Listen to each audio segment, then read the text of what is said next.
नमस्कार दोस्तों, बात करने वाले हैं मार्केट के बारे में। और मार्केट के बारे में बात करें तो काफी कुछ जबरदस्त अपडेट निकल के आ रही है जिसका इफेक्ट हमें मार्केट में देखने को मिलने वाला है। जी हाँ दोस्तों, काफी कुछ बड़ी अपडेट्स निकल के आ रही है। सबसे पहले हम वन बाय वन बात करेंगे। सेबी ने एक सर्कुलर निकाल दिया है और उसमें एफएनओ के बारे में सारे रूल्स को डिस्कस कर लिया है। जी हाँ दोस्तों, कल एक सेबी की बोर्ड मीटिंग थी।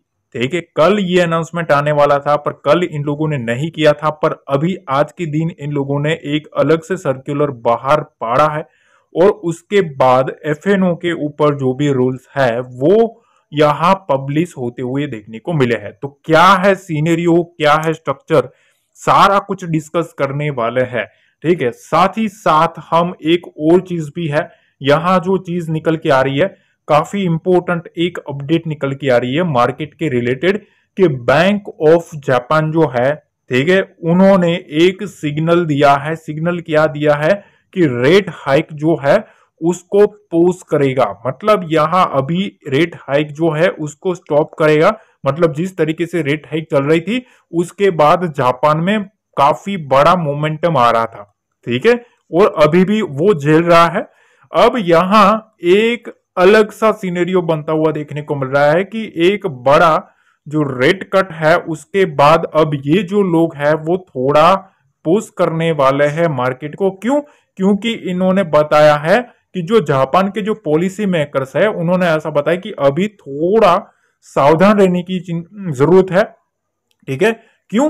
क्योंकि यहां जो माहौल बना है, मार्केट की जो कंडीशन है वो ठीक नहीं है। अगर हमने यहां कुछ भी गड़बड़ की, ठीक है, रेट हाइक और ज्यादा किया तो हो सकता है मार्केट में एक क्रैश का डर फैले। और जिस तरीके से अभी जो एफआईआई है वो चाइना शिफ्ट हो रहा है तो ये भी एक डर का माहौल है। तो ये भी एक बहुत ही इंपॉर्टेंट चीज निकल के आ रही है जिसका इफेक्ट हमें मार्केट में देखने को मिलेगा। खैर चलो, अब हम बात करते हैं कि भैया सेबी ने क्या क्या रूल्स लाया है। ठीक है, वो एक इंपॉर्टेंट चीज है। देखो अब क्या है पता है, सेबी जो है उन्होंने इंक्रीज किया है the minimum trading amount for derivatives from 5 lakh to 50 lakh. ठीक है, अब ये जो है ना, ये काफी इंपॉर्टेंट चीज है कि 5 लाख से 15 लाख का खेल हो चुका है। ठीक है, अब सारा सर्कुलर क्या है वन बाय वन में आपको डिस्कस करने वाला हूं। उससे पहले मैं एक रिक्वेस्ट कर दूं, लाइक जरूर दबाना और ट्रेडिंग रिलेटेड दोस्तों के साथ जरूर ये अपडेट शेयर करना ताकि लोगों को ज्यादा से ज्यादा पता चले कि हाँ इस तरीके का सिचुएशन अब मार्केट में बनने वाला है। ठीक है, सारा का सारा सर्कुलेशन मैं आपको समझाने वाला हूं काफी सरल शब्दों में। तो अब हम आ गए हैं भैया सर्कुलर के ऊपर। और आज के दिन यहां सेबी ने एक बड़ा सर्कुलर निकाला है और उसमें क्या क्या चीजें हैं वो हम डिस्कस करने वाले हैं। तो देखो, बेसिकली सबसे पहले तो इन लोगों ने यही बताया है कि भैया हम जो कुछ भी फ्रेमवर्क कर रहे हैं, ठीक है, सारा का सारा जो हमारा चीज है वो क्या है कि इन्वेस्टर्स जो है उसका जो प्रोटेक्शन है, ठीक है, इन्वेस्टर्स को प्रोटेक्शन और मार्केट की जो स्टेबिलिटी है उसको करने के लिए हमने ये चीज करी है। ठीक है, तो कहीं ना कहीं दो मेजर रीजन देखने को मिल रहे हैं, एक मार्केट स्टेबिलिटी और दूसरा इन्वेस्टर्स का प्रोटेक्शन। अब यहां सबसे पहले तो इन लोगों ने यही बताया कि हमारा काम क्या है, ये करना है हमें, ठीक है, इसका जो रिस्क मैनेजमेंट है वो सब हमें ध्यान रखना है, काफी कुछ बोला है। उसके बाद इंपॉर्टेंट जो चीज है वो इधर से शुरू हो चुकी है। देखो सबसे पहली तो अपफ्रंट जो कलेक्शन है, ठीक है, वो अब ऑप्शन बायर के थ्रू लेना पड़ेगा। ठीक है, ये चीज काफी इंपॉर्टेंट है। अब देखो, अप फ्रंट मार्जिन जो लगता था आपको पता है, जो कलेक्शन ऑलरेडी जो कि ब्रोकर जो थे वो लेते ही थे, ठीक है, वो ले ही लेते हैं, इसमें कोई ऐसा बड़ा कोई वो नहीं है। पर अब ये एक परफेक्शन के साथ शुरू हो सकता है। ठीक है, तो पहली चीज तो यह है कि अप फ्रंट कलेक्शन जो है वो ऑप्शन प्रीमियम जो है वो ऑप्शन बायर की साइड से लेना पड़ेगा, ये पहली चीज। तो ये सबसे पहला एक रीजन आएगा कि ऑप्शन बायर को भी कैसे भी करके थोड़ा अपफ्रंट मार्जिन लगेगा। ठीक है, ये पहली चीज, मतलब वहां भी एक कैपिटल का गेम होगा। ठीक है, ये पहली चीज। दूसरा जो चीज है वो यहां ये है कि कैलेंडर स्प्रेड जो है, जो लोग एक्सपायरी डे के ऊपर कैलेंडर स्प्रेड जो करते थे, ठीक है, ये मतलब जो सिस्टम लगा के जो करता था, ठीक है, अब इसमें ना इनको मार्जिन में काफी अच्छा खासा मोमेंटम मिलता था, ठीक है। तो अब क्या है कि एक्सपायरी के दिन देखो ये हटाने के प्लानिंग में है, ये पहली चीज, ठीक है। दूसरी चीज, ये ट्रेड तो कर पाएंगे, ऐसा नहीं है कि कैलेंडर ट्रेड आप नहीं कर पाओगे, ठीक है, कर पाओगे, पर इसमें एक शर्त रखी गई है। शर्त क्या है कि आपको जो मार्जिन बेनिफिट है ना, ठीक है, वो आपको नहीं मिल सकता है, ठीक है, ये शायद ये नहीं देंगे अब, ठीक है। मार्जिन बेनिफिट का एक बहुत ही बड़ा रोल इसमें ऐड कर दिया है, ठीक है। तो ये एक चीज आपके सामने क्लियर हुई।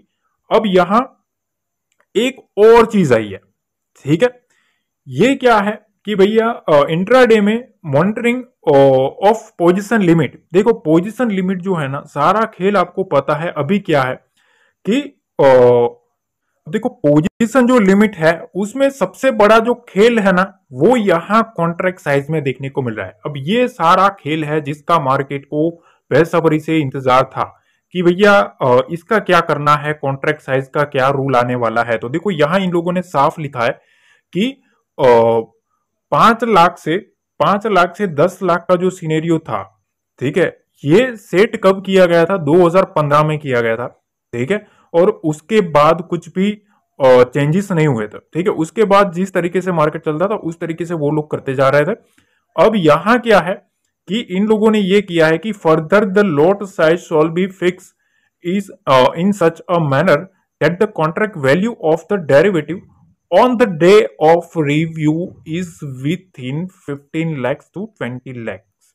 अब ये जो खेल है ना, यहां है सारा का सारा, आप समझ लो कि इसी में आपके जो लॉट साइज है, ठीक है, वो लॉट साइज इसी में आपको आते हुए देखने को मिलेंगे। क्यों? क्योंकि आपको जितना मार्जिन लगेगा, ठीक है, आपको मतलब जो आप बैंक निफ्टी में जो लोट ले रहे हो तो फिर आप 15 पे तो जाओगे नहीं, ठीक है। उसके बाद सपोज आप 15 से 30 पे जाओगे, ठीक है, या तो 45 पे जाओगे, इस तरीके से जा रहे हो ना, ठीक है। ये काफी स्मॉलेस्ट अमाउंट थी, ठीक है। तो कहीं ना कहीं जो लॉट साइज है ना, वो उस तरीके से बढ़ने वाला है, ठीक है। ऑलमोस्ट मतलब यूं समझ लीजिए कि 30 वाला मेरे ख्याल से 15 वाला जो है वो 40-50 के आसपास का हो जाएगा, ठीक है। ये बहुत ही एक इंपॉर्टेंट चीज है जिसकी वजह से कहीं ना कहीं जो कैपिटल है उस कैपिटल के ऊपर इफेक्ट करता हुआ देखने को मिलेगा, ठीक है। अब यहां आगे जो चीज है, आगे क्या है भाई, अब देखो यहां एक और चीज है, ठीक है। इन लोगों ने रिजोल्यूशन लाया है, ठीक है। इन्होंने एक चीज काफी इंटरेस्टिंग दिखाई है।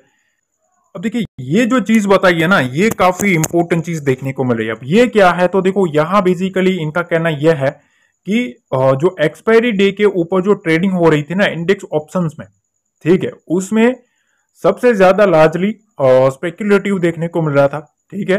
और प्रीमियम जो थे वो काफी लो देखने को मिल रहे थे, ठीक है। और सबसे ज्यादा सभी स्टॉक एक्सचेंजेस जो है, ठीक है, उसमें ये सब चीजें हो रही थी एक्सपायरी के डे ऑफ द वीक, ठीक है।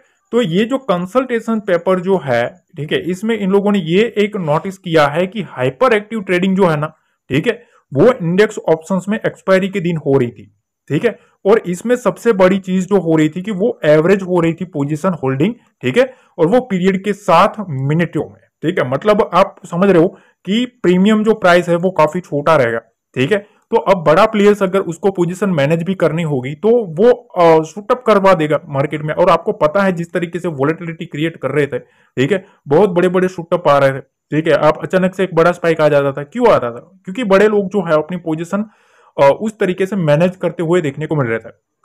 तो यहां भी कुछ चीजें सामने आई है कि यहाँ ये जो चीजें है वो सेबी ने नोटिस करी है, ठीक है, कि एक्सपायरी के दिन भी ये कुछ चीजें सामने आई है, ठीक है। तो इसमें भी जो इन्वेस्टर्स का और मार्केट का जो स्टेबिलिटी है, ठीक है, उसको कहीं ना कहीं सस्टेन करना जरूरी है।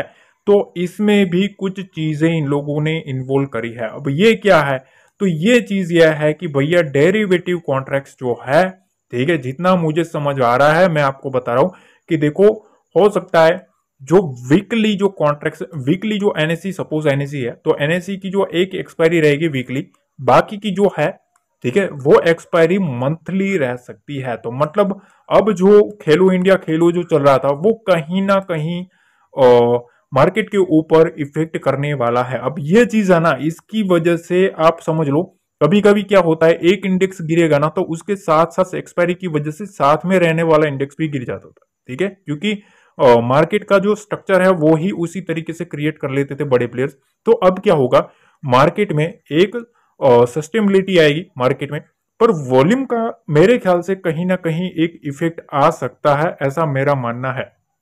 ठीक है, अब अदर साइड क्या है कि भैया, अब देखो यहाँ ना कुछ इंपॉर्टेंट जो पॉइंट्स है वो ये है कि यहाँ इन लोगों ने जो डेट है वो डेट अनाउंसमेंट कर दी है। अब क्या क्या है सीनरो, तो देखो अपफ्रंट जो कलेक्शन है, ठीक है, ऑप्शन प्रीमियम का ऑप्शन बायर के लिए वो 1 फरवरी के बाद होने वाला है। ये चीज काफी इंपॉर्टेंट है, 1 फरवरी के बाद होगा, मतलब अभी काफी टाइम है।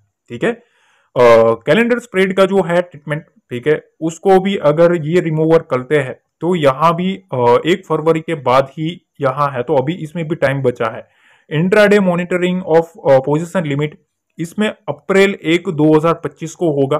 ठीक है, ये 3 मेजर चीजें हैं। ठीक है, यहां तो चलो समझ लिया हो गया, पर ये जो चीज है ना, contract size for index derivatives, वो नवंबर 20 2024 में होगा।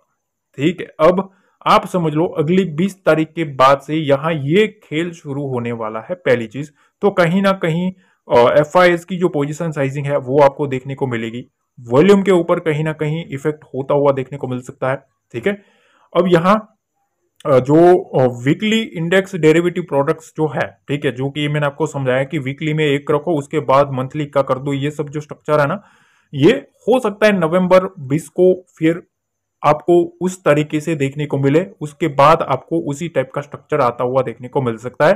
ठीक है, और यहाँ जो रिस्क कवरेज जो है ऑप्शंस एक्सपायरी के ऊपर, ठीक है, तो वो भी कहीं ना कहीं 20 नवंबर के आसपास ही लागू होता हुआ देखने को मिलेगा। तो मेजर जो पूरा सर्कुलर है उसका जो इफेक्ट है ना, वो 20 नवंबर से आना स्टार्ट हो सकता है। अब सवाल ये रहता है कि हम क्या करें।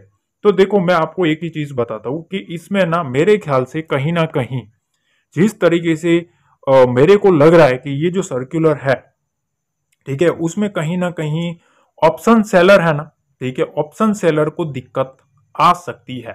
ठीक है, जो सेलर है ऑप्शन सेल करके बैठा है, ठीक है, तो उसकी जो मार्जिन रिक्वायरमेंट है वो बढ़ेगी। ठीक है, या तो फिर उनको बाइंग की तरफ जाना पड़ेगा, ऑप्शन बाइंग की तरफ जाना पड़ेगा। एक तरफ बाइंग को रोक रहे हैं, दूसरी तरफ सेलर जो है उसका मार्जिन रिक्वायरमेंट बढ़ेगा। ठीक है, ज्यादा नहीं बढ़ रहा, थोड़ा सा बढ़ रहा है, पर अगर ये होता है तो कहीं ना कहीं वॉल्यूम जो है, वॉल्यूम में कहीं ना कहीं इफेक्ट आता हुआ देखने को मिलेगा। दूसरी चीज, पोजीशन जो मैनेज हो रही थी, ठीक है, अचानक से जो पोजीशन मैनेज हो रही थी, क्यों, क्योंकि वहां जो प्रीमियम थे वो काफी उस तरीके से मिल रहे थे, और कैलेंडर जो स्प्रेड का जो उनको बेनिफिट मिल रहा था वो भी नहीं मिलेगा। तो कहीं ना कहीं बड़े प्लेयर्स को कंट्रोल करने की ट्राई हो रही है। ठीक है, अब इस रूल के ऊपर आपका क्या कहना है, कमेंट सेक्शन में जरूर बताना कि ये रूल आपको कैसा लगा है। ठीक है, आपके ऊपर क्या इफेक्ट हो सकता है, ट्रेडिंग के ऊपर क्या इफेक्ट हो सकता है। और चीज, कल के दिन काफी कुछ लर्निंग में देने की ट्राई करने वाला हूँ। ठीक है, काफी लोग के कमेंट्स आ रहे थे कि सर लर्निंग वीडियो कुछ अपलोड करें ताकि हमें सीखने को मिले। ठीक है, तो ट्राई करूंगा कल कुछ अच्छी सी लर्निंग में आपको दूं, तो उसके लिए लाइक जरूर कर देना। ठीक है, कमेंट कर देना, शेयर कर देना ट्रेडिंग रिलेटेड दोस्तों के साथ। मिलते हैं अगले वीडियो में। जय हिंद, जय भारत, जय माता दी।